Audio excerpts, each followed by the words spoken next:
imminent threats from the Iranian regime. The good guys need to act early enough. Launched Operation Epic Fury. They don't usually tell you the real reason up front. They'll say it's about security. They'll say it's about stability. They'll say it's about stopping a dangerous state before it gets even stronger. But sometimes, the clean public reason is only the top layer. And underneath it, there's something much bigger. Because if you zoom out, the fight over Iran does not just sit inside the Middle East.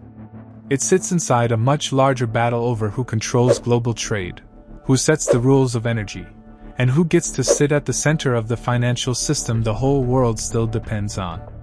For decades, that center has been the United States. Not just because it has aircraft carriers. Not just because it has allies. But because it has the dollar. Just as you always suspected, they have money. The dollar is still the most important currency in the world. It remains the biggest share of global foreign exchange reserves, and the Federal Reserve says it still plays the leading role in trade finance, international borrowing, and cross-border payments. That means America does not only project power with weapons, it projects power through money. And that's why Iran may matter more than most people think. Because this story may not only be about Israel and Iran. It may not only be about missiles, militias, or nuclear fears. It may also be about something Washington can't afford to lose: dollar dominance. That is the theory. The theory says America sees a slow threat building in the background. BRICS countries are talking more openly about trading outside the dollar. China and Russia want a world that depends less on American financial power. And if more countries start buying and selling critical resources outside a dollar-centered system, then Washington's grip weakens. Not overnight, but over time.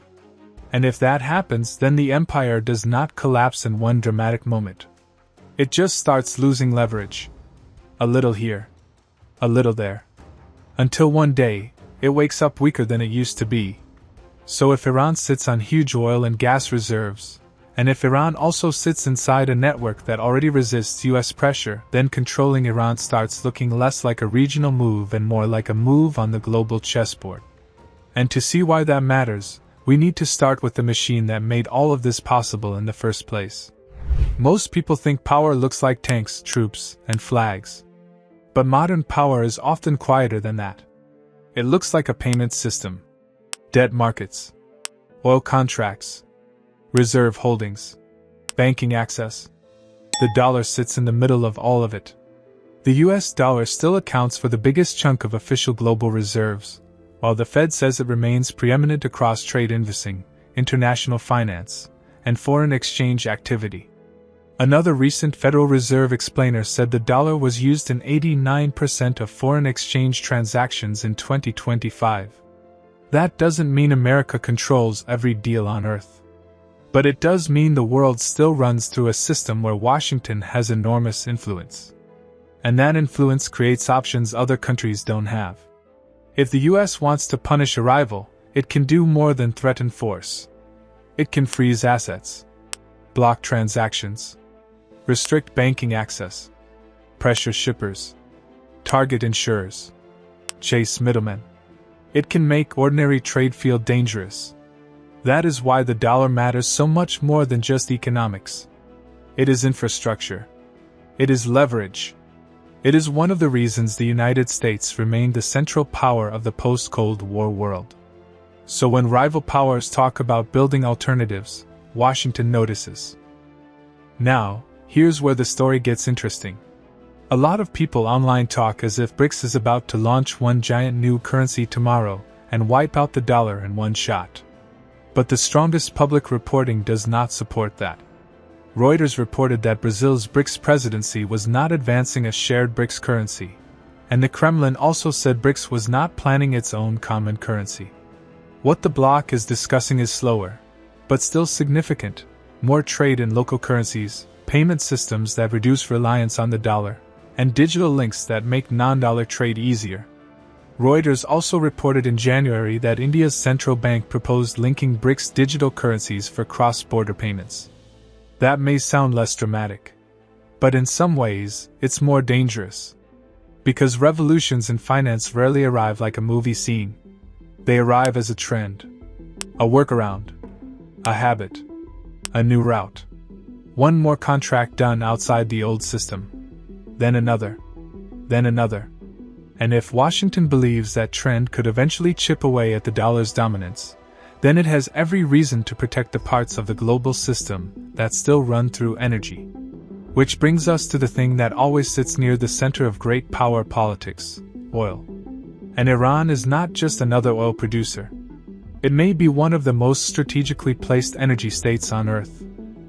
Iran matters for three reasons. First, it has enormous oil and gas reserves. Second, it sits next to the Strait of Hormuz, one of the most important choke points in global energy.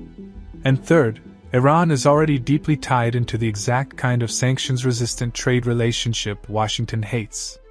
China buys the overwhelming majority of Iran's shipped oil.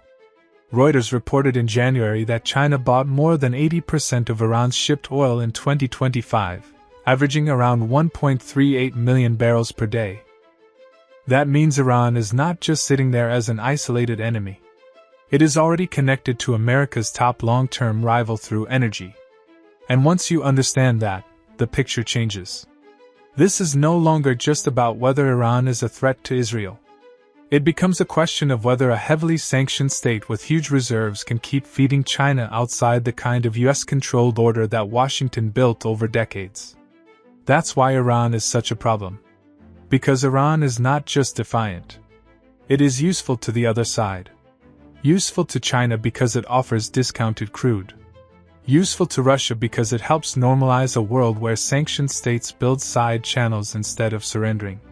Useful to every country that wants to reduce dependence on systems Washington can weaponize. So if you are sitting in Washington and thinking in strategic terms, Iran is not just a regional headache. It is a leak in the structure. And great powers hate leaks. They especially hate them when those leaks involve energy. Because whoever shapes the flow of oil still shapes a huge piece of global power. That does not prove America attacked Iran mainly to force it back into dollar-based oil trade. But it does explain why Iran would look like more than just a military target. It would look like a pressure point in the contest over the future world order. And that's where another name enters the story. Because if Iran is one energy piece on the board, Venezuela may be another. Venezuela has something every major power notices: massive reserves. Reuters reported this year that Venezuela holds the world's largest oil reserves, around 303 billion barrels, even though its infrastructure is badly degraded and production remains far below historic highs. Now, some people frame the story in very blunt terms. They say America already moved on Venezuela, secured influence there, and now wants Iran next. That wording goes further than the strongest reporting supports. America does not need to physically own an oil field to benefit from shaping who develops it, who ships it, who finances it, and which markets it feeds. Influence can be enough. Licensing can be enough. Pressure can be enough. A friendly regulatory environment can be enough. And when you put Venezuela and Iran in the same frame, a pattern starts to appear. Two giant hydrocarbon states. Two states with long-running conflict with Washington. If America can keep these energy zones from fully drifting into a China-Russia-friendly network, then it buys time for the dollar-centered system. Because the United States does not necessarily need to solve the whole de-dollarization threat tomorrow. It just needs to slow it, complicate it, and make the alternatives less stable. That is how big powers preserve an old order when they feel a new one forming. But here's where the theory runs into a wall. Because even if this financial motive exists in the background, that still doesn't explain why Israel would be so eager to move on Iran right. For that, we need a different lens. And that lens is much more direct. For Israel, the Iran question is easier to understand. It's security. That doesn't make every Israeli action right. It doesn't end the debate. But it does make the logic easier to follow. Iran has spent years building influence through partners and armed groups across the region. Israel sees that network as a long-term threat right on its doorstep. So when Iran's regional position looks weaker than usual, when some of its proxies look damaged, and when internal pressure inside Iran appears more visible, Israeli leaders may see a window that might not stay open forever. So Israel's motivation can sit inside one box, while America's motivation may sit inside several. For Israel, the issue is survival and deterrence. For America, it may be that, plus energy, plus alliance credibility, plus pressure on China, plus the future of financial dominance. And that difference matters. Because once two allies are in the same fight for different reasons, the war can start moving in directions either side fully controls. One side may want to weaken Iran. The other may start thinking bigger. Regime pressure, energy leverage, long-term strategic realignment. And that is where the theory starts becoming more controversial. Because once you say the quiet part out loud, that this may also be about preserving American dominance, then the next question becomes obvious. If that's the real game, can America actually pull it off? On paper, the logic sounds simple. Pressure Iran. Break its capacity to resist. Push the regime into crisis. Open the door to political change. Then reshape the energy relationship in a way that fits the existing order. But real life is not a whiteboard. And Iran is not a weak, empty state waiting to be reorganized. But even serious escalation is not the same as control. Because to truly force Iran into a new oil order, America would need much more than airstrikes. It would need political collapse inside Iran, or a replacement government, or a level of coercion that holds over time. It would need internal stability after the shock. It would need infrastructure security. It would need shipping routes protected.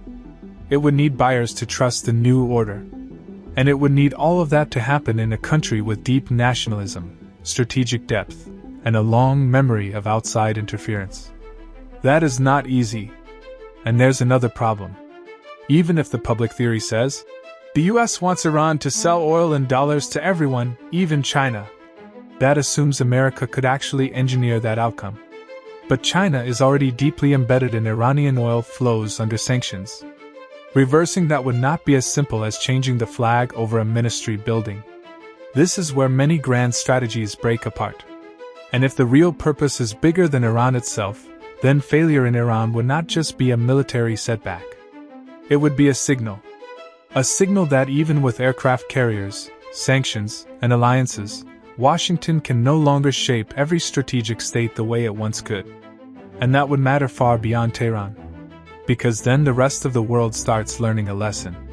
So, is this conflict really about the dollar? Not entirely. Anyone who says there is only one reason is probably oversimplifying it. Israel's reason looks much more direct. It sees Iran as a major security threat and wants that threat reduced. America's reason appears broader. Security is part of it. Alliance politics is part of it. Regional power is part of it. But beneath all of that, there may also be a deeper fear, the fear that the financial order which carried US dominance for decades is slowly becoming easier to challenge.